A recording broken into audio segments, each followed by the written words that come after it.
While I was in the hospital with a broken leg after a car accident, my boyfriend posted pictures of himself at a party with his ex, captioned, "Finally free from the needy drama queen and her constant demands." We'd been together 4 years. I didn't comment. This morning, my phone wouldn't stop vibrating with desperate messages and his mother begging me to reconsider. Okay, so I have been dating Richard for 4 years, and it's been a journey? Like one of those journeys where the tour guide abandons you halfway up the mountain and you realize you've been carrying everyone's backpacks the whole time? That kind of journey.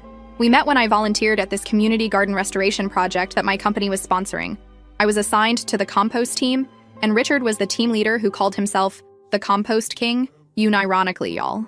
Despite this red flags, I found his enthusiasm for rotting vegetables endearing.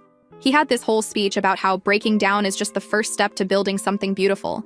And my dumb plant-loving heart was like, sign me up for this metaphor. Fast forward 4 years, and I now realize the only thing being composted was my self-respect. Let me count the ways.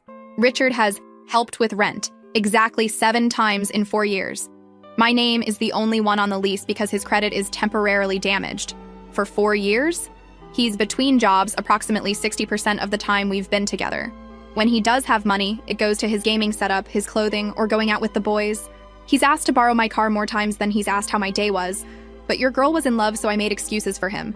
He was finding himself and had potential and all that garbage we tell ourselves when we're dating a man-child. So last week, I got into a pretty bad car accident. Some idiot ran a red light and T-boned my car. I ended up with a broken leg, 3 fractured ribs, and a concussion. The doctor said I was lucky it wasn't worse, but TBH, it felt pretty damn awful. Richard visited me in the hospital once, for 20 minutes. He said hospitals give him anxiety, and he needed to process this trauma in his own way. The trauma. That happened. To me. Not to make it about me or anything, but I was the one with metal pins in my leg. My best friend Anastasia stayed with me, though. She slept in that uncomfortable hospital chair for 3 nights. She helped me to the bathroom, brought me real food, and even washed my hair in that tiny sink because I couldn't shower. That's friendship, people. So there I am, drugged up on pain meds, when Anastasia gets this weird look on her face while scrolling through her phone. I asked what was wrong, and she tried to play it off, but I could tell something was up. I grabbed her phone. Rude, I know, but pain meds make me aggressive, lol. And what do I see? Richard, at a party, with his arm around his ex, Katie. The caption? Finally free from the needy drama queen and her constant demands. I just froze. 4 years. 4 whole years of my life, supporting this man emotionally, financially, putting up with his finding himself phases, his gaming addiction, his inability to clean a toilet properly. And this is what he posts when I'm literally broken in a hospital bed? The worst part was seeing all the comments from our friends saying things like, "Glad you're happy, bro," and "You deserve better." Where were the people saying, "Hey, isn't your girlfriend in the hospital right now?" I didn't comment. I didn't text him. I didn't call. I just processed. And while I processed, I remembered something very important. My name is the only one on the lease. So I made some calls. I called my landlord and explained the situation. I called my brother, I called my cousin, and I made a plan. Fast forward to yesterday. Richard had been back to the apartment a few times while I was staying with Anastasia during my recovery, but he had no idea what was coming.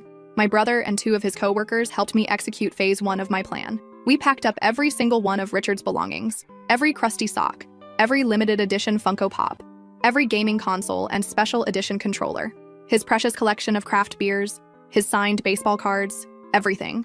And we threw it all in the dumpster behind our apartment complex, not the recycling bin, the dumpster. The compost king can decompose with his trash where he belongs. That might seem harsh, but here's the thing. Richard hadn't paid rent in 3 months. The landlord had been sending notices that I'd been hiding from him because I was embarrassed that my boyfriend couldn't contribute. I had been picking up extra freelance work to cover his half, while he told me he was networking for opportunities. Here's where it gets even better. You know what Richard was doing instead of visiting me in the hospital? He was interviewing for a job that my connections helped him get. A job he was supposed to start next week, was supposed to. Let's just say that the hiring manager is my former college roommate's brother, and he received some very interesting information about Richard's financial history and reliability, along with screenshots of those social media posts about being finally free from his needy girlfriend who was hospitalized. This morning, my phone started blowing up. Text after text from Richard. "Where is my stuff? Are you serious right now? You can't do this to me. Everything I own was in that apartment. My collector's items are worth thousands. You're going to pay for this." And then the tone changed. "Baby, please, I'm sorry. I was just drunk and stupid. Katie doesn't mean anything to me. I was just dealing with the stress. Please call me back. I love you so much. We can work this out. You're the only one I want." But the best messages? Those came from his mother. Richard's mom has always treated me like I was lucky to be with her precious boy. She called me crying, saying I need to reconsider what I've done, that her son made a mistake but doesn't deserve to have his life ruined. She said he told her about the other thing I did, the job situation, and that I was being vindictive and cruel. And you know what? Maybe I am. But 4 years of supporting someone who couldn't even be bothered to visit me more than once in the hospital? Who publicly celebrated being free from me while I was learning how to use crutches? The lease renewal is coming up next month. I'm not renewing. I'm moving in with Anastasia until I find a new place. A fresh start, with furniture that doesn't have memories of Richard gaming on it while I cooked, cleaned, and paid the bills. I don't regret what I did. Not one bit. Edit. No, I'm not worried about legal consequences. My cousin said since his name isn't on the lease and he hasn't financially contributed, he has very little recourse. Plus, I have documentation of everything. Yes, I'm healing well. 6 more weeks in this cast, but the ribs are feeling better already. For those asking why I stayed so long, love makes you stupid sometimes? He wasn't always terrible, and the good moments made me think the bad ones were just temporary. Classic, I know. I'll update tomorrow with more of the fallout. His mother has now called me 17 times and left voicemails that range from sobbing to threatening. Richard apparently showed up at the apartment and the landlord wouldn't let him in. Your girl might have changed the locks. First update. Wow. I honestly didn't expect my last post to get so much attention. Thank you everyone for your support and kind words, and the legal advice, much appreciated. As promised, here's what's happened since my last update. So remember how I mentioned Richard's mom called me 17 times?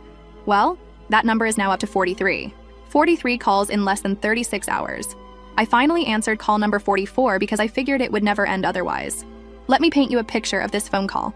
Me, propped up in Anastasia's guest bed with my broken leg elevated on 3 pillows, munching on sour cream and onion chips. Stress eating is my love language. While Richard's mother, Deborah, alternated between sobbing, guilt-tripping, and thinly veiled threats for 28 minutes. Here's the highlight reel. Richard has been crying for 2 days straight. I've never seen him like this. Funny, I cried for 2 days straight when I woke up in the hospital and he wasn't there. But go off, I guess. Do you know how much those collectibles were worth? His grandfather gave him some of those baseball cards. Do you know how much rent costs, Deborah? Because I do, down to the penny, for 4 years. He was planning to propose, you know. He showed me the ring. Unless the ring was made of unpaid bills and broken promises, I highly doubt it. We could press charges for destruction of property. My lawyer cousin already confirmed they can't, but okay. When she said, Richard told me everything about how you've been controlling his finances and isolating him from his friends and family. I literally laughed so hard I almost popped a stitch. Me? Controlling his finances? The man who once spent our grocery money on a limited edition gaming keyboard? The man who borrowed $3,000 from me for a business opportunity that turned out to be cryptocurrency? The man who hasn't voluntarily shown me his bank account in 3 years? And isolating him from friends and family? I planned his birthday parties. I bought his mother's Christmas presents.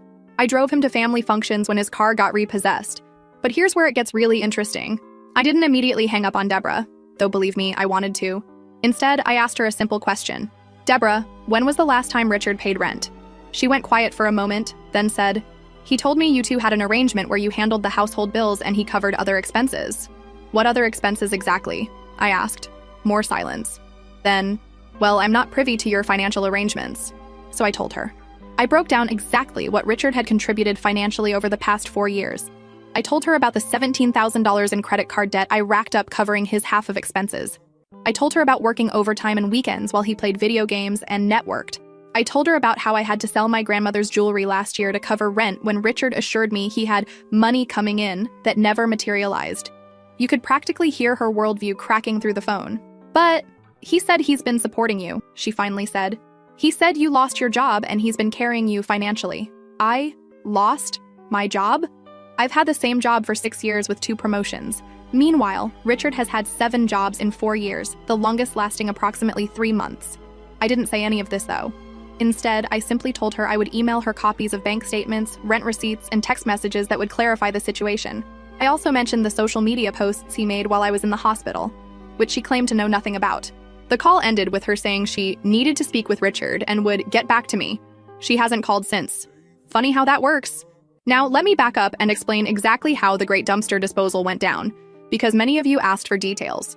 Obviously, I couldn't physically move all his stuff myself with my broken leg.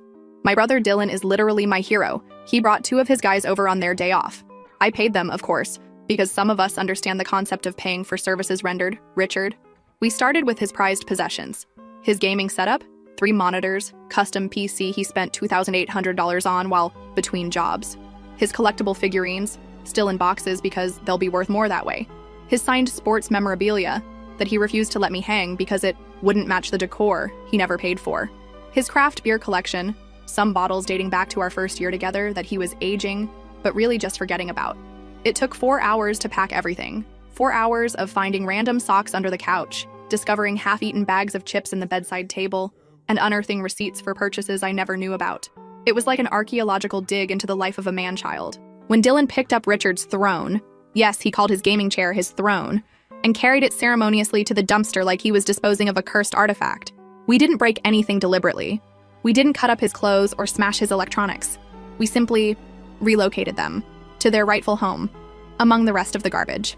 I did keep one box of potentially important items: his birth certificate, social security card, a few family photos, and a folder of medical records. Those are with the landlord, who is 100% on my side after I showed him the social media posts and explained the situation. He even helped me change the locks. Speaking of the landlord, he told me Richard showed up twice yesterday demanding to be let in. The second time, he threatened to call the police, but mysteriously disappeared when the landlord said, "Great idea. Let's call them together and explain how you haven't paid rent in months." Funny how cockroaches scatter when you turn on the lights, isn't it? Now about the other thing I did. Remember how I mentioned Richard was starting a new job? A job my network helped him get? It's with a financial services company. He would have been handling client accounts and financial planning. The problem? Richard can't even plan his own finances. This is a man who once overdrafted his account buying a video game, then overdrafted it again the next day buying another video game because he forgot about the first overdraft. So I reached out to my friend's brother and simply shared some concerning information. Screenshots of Richard's social media posts, unprofessional, his rental payment history, non-existent, and some choice text messages where he bragged about working the system to avoid paying bills. Was this petty? Maybe. But consider this. Would you want someone handling your retirement account who can't even remember to pay his electric bill? I didn't lie. I didn't exaggerate. I simply provided factual information about his character and financial responsibility. What they did with that information was their decision. Spoiler alert, they rescinded the job offer. Which brings us to today's developments. Richard has graduated from angry texts to sad emails. Long, sad emails about how he's been reflecting and realizes his mistakes and wants to make things right. He claims the posts with Katie were just for show and that they're just friends, and he was acting out because he was scared of losing me after the accident. According to these emails, he's a changed man. He's seen the error of his ways. He's ready to commit and contribute and be a real partner. It only took a car accident that nearly killed me, 4 years of financial exploitation, public humiliation on social media, losing all his possessions, having his job offer rescinded, being exposed to his mother. What a bargain price for personal growth. Richard's roommate from college, Remy, reached out to me. Apparently, Richard has been staying on his couch and crying a lot while also planning to win me back. Remy wanted to warn me that Richard has been talking about some grand gesture to prove his love. I thanked Remy for the heads up and asked him to let me know if Richard mentions anything concerning. Remy agreed and also apologized for not seeing what kind of person Richard really was. Turns out Richard owes Remy money too. I am shocked. Shocked, I tell you. I'm honestly just tired. Physically from the accident, emotionally from all this drama. But I'm also feeling something I haven't felt in a long time. Relief. It's like I've been carrying a heavy backpack for years and suddenly it's gone. My shoulders literally feel lighter. Tomorrow I have a follow-up appointment for my leg, and then Anastasia and I are going apartment hunting online. My lease ends in 30 days, and I cannot wait to start fresh. Thanks for listening to this marathon update. I'll post again if anything major happens, especially if Richard attempts his grand gesture. Based on his track record, it will either be wildly inappropriate, surprisingly cheap, or somehow make everything about him. Possibly all three. Edit. Several people asked about my car. It was totaled in the accident. Insurance is covering it, but I'm still waiting on the payout. For now, I'm relying on Anastasia and rideshare apps for transportation. Edit 2. For those concerned about Richard coming after me physically, don't worry. My apartment building has security cameras, Anastasia's building has a doorman, and Richard is, above all else, a coward. He talks big but wilts under any real confrontation. Second update. Hello again, my revenge-loving internet family. Your girl is back with another update, and wait you chilly. The drama just keeps on coming. Grab your popcorn, refill your wine, and settle in because this story has more twists than my garden hose. Plant lady jokes, I can't help myself. First, a medical update since some of you sweethearts asked. My follow-up appointment went well. The doctor says my leg is healing nicely and I might get this monster cast off in 4 weeks instead of 6. My ribs still hurt when I laugh too hard, which has been challenging given recent events. Now, on to the tea that you're all here for. The grand gesture has occurred, and it was exactly as predictable underwhelming, and self-centered as I expected. Yesterday afternoon, I was at Anastasia's place, scrolling through apartment listings when her doorman called up. Apparently, there was a delivery for me. We weren't expecting anything, so Anastasia went down to check. Remember, broken leg untowered stairs are my nemesis. She returned 5 minutes later with the strangest expression on her face and wait for it, a compost bin. A literal plastic container filled with dirt, worms, and what appeared to be kitchen scraps. On top was a handwritten note that said, "Like compost, our love can break down and rebuild into something stronger. I'm decomposing my old self to become the man you deserve. Please give us another chance to grow together. I cannot make this up."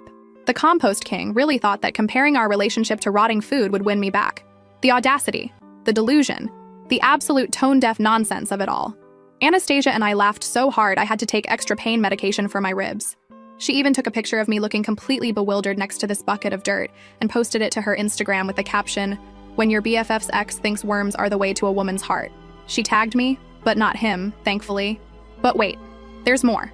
Inside the compost, yes, he put items in the actual decomposing material, was a small velvet box containing a ring covered in compost. It wasn't even a nice ring. It was clearly costume jewelry. The diamond was plastic and the gold was already turning my skin green just from holding it. There was also a date engraved inside, 04/12/21. For context, that's the date of his previous girlfriend's birthday. He literally gave me a recycled ring that he probably bought for Katie and never gave her. A recycled ring in a compost bin. The symbolism is too on the nose. I texted him a single sentence. "The compost bin is exactly where our relationship belongs, breaking down among the worms and garbage." His response was a barrage of texts explaining that the ring was just temporary until he could afford a real one, and that the date was actually when he first realized he loved me. I didn't respond further, but Anastasia, my hero, took the compost bin down to the dumpster behind her building and sent him a video of her dumping it out. Now, remember how I mentioned I sent those receipts and financial records to Richard's mom, Deborah? Well, she finally got back to me as promised. Her initial message was a novel-length email that went through the 5 stages of grief in real time. Denial. There must be some mistake with these records. Richard told me he was contributing financially. Anger. How dare you make my son look like this? You've clearly manipulated these statements. Bargaining. If there were financial issues, why didn't you come to me? I could have helped you both work something out. Depression. I'm heartbroken to think my son would behave this way. I raised him better than this. Acceptance. I owe you an apology. I had no idea what was really happening, and I'm deeply sorry for my role in enabling his behavior. That last part shocked me to my core. An actual apology? From Deborah, my son is perfect, Williams. Mark this day in the history books. She followed up with a phone call, just one this time, not 43, where she revealed some illuminating information. Richard has been telling his entire family that he was supporting me financially for years. He told them I was unstable and couldn't hold a job. He claimed the apartment was actually his, and he generously let me stay there. He told them the car, that got totaled, was his car that he let me borrow. He's been borrowing money from his family members for years, claiming it was to help with my spending problem. The layers of lies. The fiction this man has been writing. He could have been using these creative writing skills to make actual money instead of scamming his girlfriend and family. Deborah was clearly embarrassed and upset. She revealed that she'd given Richard over $15,000 in the past 2 years for emergencies that she now realizes were fabricated. She apologized repeatedly for her earlier messages and said she needed time to process everything. I actually felt bad for her. She's been manipulated by her son just as much as I was, possibly more. I told her I didn't blame her and that Richard is very convincing when he wants to be. The conversation ended with her saying something that gave me chills. I love my son, but he needs to face consequences for once in his life. I won't be bailing him out this time. Progress, people, actual progress. Now for the big revelation many of you have been asking about. What was the other thing I did besides the job situation and the dumpster disposal? Well, remember those credit cards I mentioned? The ones where I racked up $17,000 in debt covering Richard's expenses? Turns out 3 of them were joint accounts that he opened with my information to build his credit, but never made payments on. I've been working with my bank and a financial advisor to separate these accounts and document which charges were his. It's a lengthy process, but I've managed to prove that approximately $11,000 of that debt is directly attributable to purchases he made. I didn't just send this information to his potential employer. I also sent it to his parents, his brother, and our mutual friends with a simple note. If Richard asks to borrow money or move in with you, this is what you can expect. Is this petty? Maybe. But it's also true. And truth is a powerful disinfectant for the kind of toxic relationships Richard creates. Even Katie, the ex from the social media post, messaged me on Instagram. I had no idea you were in the hospital. Richard told me you two broke up months ago. I'm so sorry. Months ago? We were literally living together until my accident. The fiction this man creates. I responded politely to Katie, assuring her I didn't blame her. She revealed that Richard had been messaging her for weeks before the party, claiming we were on a break and that he was ready to move on. She feels terrible and offered to send me screenshots of their conversations. I declined the screenshots, no need to torture myself further, but thanked her for her honesty. Richard showed up at Anastasia's building again yesterday evening. The doorman refused to let him up. He's getting a gift basket. So Richard caused a scene in the lobby, yelling that he just wants to talk and explain everything. The doorman called the police, but Richard left before they arrived. He then proceeded to call me 37 times in the span of 2 hours. I didn't answer, but he left increasingly desperate voicemails. Please just talk to me. I can explain everything. This is all a misunderstanding. I was going to pay you back. You're ruining my life. I have nowhere to go. My mom won't even let me stay with her. I'm sleeping in my car. What car? His was repossessed months ago. I might do something desperate if you don't call me back. That last one concerned me, so I called a wellness check on him. I had Remy's address. The police reported back that he was fine, just emotional, and they recommended he seek mental health services. Later, Remy texted me, FYI, Richard is no longer staying here. Found out he stole $200 from my wallet. Changed the locks. Wow. Just wow. Even in crisis, this man can't stop taking what isn't his. So where does this leave us? Richard is apparently couch surfing with increasingly distant acquaintances. His family isn't bailing him out. His friends are dropping like flies. His job prospects are limited. His belongings are gone. His reputation is in tatters. And me? I'm healing. Both my leg and my heart. I found a promising apartment across town that's actually less expensive than my current place. Anastasia has been an absolute rock. My family has rallied around me. My job has been incredibly understanding about my recovery. I'm still angry, I'm still hurt. But mostly, I'm relieved. Like I've been underwater for 4 years and finally came up for air. Next update will probably be my last, as I'm focusing on moving forward rather than looking back. But I wanted to thank all of you for your support, advice, and hilarious comments. This community has been unexpectedly therapeutic during one of the hardest periods of my life. Final update. Hello for the last time, my internet support system. It's been exactly 1 month since my first post, and what a month it's been. I promised a final update, so here it is. The conclusion to the saga of Richard the Compost King, and how your girl finally bloomed after being buried in his BS for 4 years. First, the practical updates. I moved. I'm officially in my new apartment as of yesterday. It's smaller than my old place, but has a tiny balcony where I've already started a container garden. The building has an elevator, crucial for the broken leg situation, and security cameras, crucial for the ex-boyfriend situation. My cast is off 2 weeks earlier than expected. I'm still using a walking boot, and physical therapy is no joke. I sweat more in PT than I ever did at the gym, but I can move around independently now, which feels amazing. My car insurance finally paid out. I bought a used but reliable Ford that I've named Freedom. Cheesy, I know, but I'm leaning into it. Now for what you're really here for, the Richard saga conclusion. After my last update, things escalated before they finally resolved. Richard's desperation reached new heights when he realized his usual tactics, crying, begging, guilt-tripping, weren't working. He tried a new approach, public shaming. He created a GoFundMe titled Homeless After Girlfriend's Revenge, where he spun a completely fictional tale about how I stole his money and threw away family heirlooms after a minor argument. He included pictures of himself looking sad on what was clearly Remy's couch, before Remy kicked him out, and claimed he needed $5,000 to get back on his feet. The fundraiser lasted exactly 6 hours before it was taken down. Why? Because Anastasia, my brother Dylan, and at least a dozen of our mutual friends reported it for fraud. Plus, several people commented with links to my Reddit posts, which I had never shared with Richard. Seeing his public grift exposed apparently triggered something in Richard. He showed up at my old apartment building. Thankfully, I was already staying at Anastasia's, and caused enough of a scene that the police were called. According to my former neighbors, he was yelling about defamation and lies and demanding to be let in to get his things. When the police arrived, Richard attempted to convince them that he lived there and I had illegally locked him out. This backfired spectacularly when the landlord confirmed Richard was not on the lease. Richard couldn't produce any mail or ID with that address. Multiple neighbors testified they knew I lived there alone. The police ran his ID and discovered he had an outstanding warrant for unpaid traffic tickets.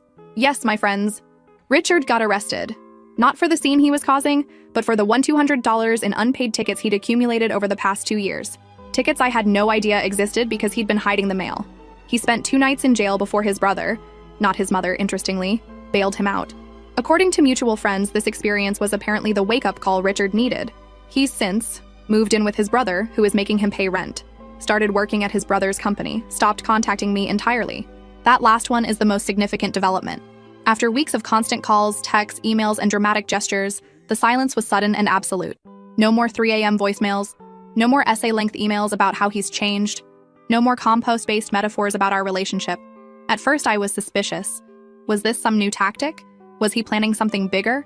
But according to his brother, who reached out to check on me, surprisingly, Richard is genuinely trying to get his life together, and part of that process is leaving the past behind. Translation: his therapist probably told him to stop harassing me. And that brings me to the most important update: my mental and emotional state. I've been seeing a therapist of my own. Thanks, workplace insurance. And we've been unpacking some hard truths. I stayed with Richard not just because I loved him, but because fixing his problems gave me purpose and identity. I overlooked red flags because I was afraid of being alone. I enabled his behavior by constantly bailing him out. I valued myself so little that I thought his scraps of affection were all I deserved. These realizations haven't been easy to face. There were sessions where I cried until my ribs hurt all over again. But acknowledging these patterns is the first step to breaking them. As for Richard's mother, Deborah, we had one final conversation that brought unexpected closure. She invited me to lunch at a restaurant with ramp access for my leg, a thoughtfulness Richard never showed. And we had a surprisingly honest discussion. She apologized again for not seeing what was happening and for raising a son who thought it was acceptable to treat partners this way. She revealed that Richard's father had similar patterns before their divorce, and she worried she had normalized financial irresponsibility and emotional manipulation. I found myself comforting her, which was a strange role reversal. But it was also healing to see that she genuinely cared and was taking steps to stop enabling Richard. At the end of lunch, she handed me an envelope containing $2,000 in cash. "This doesn't begin to cover what he owes you," she said, "but it's what I can do right now." I initially refused, but she insisted. "This isn't from Richard. This is from me. Because I failed as a mother if I raised someone who would treat you this way." I accepted the money and used it to furnish my new apartment. A fresh start without any remnants of Richard's presence. Thank you, Reddit, for witnessing this chapter of my life. Your support,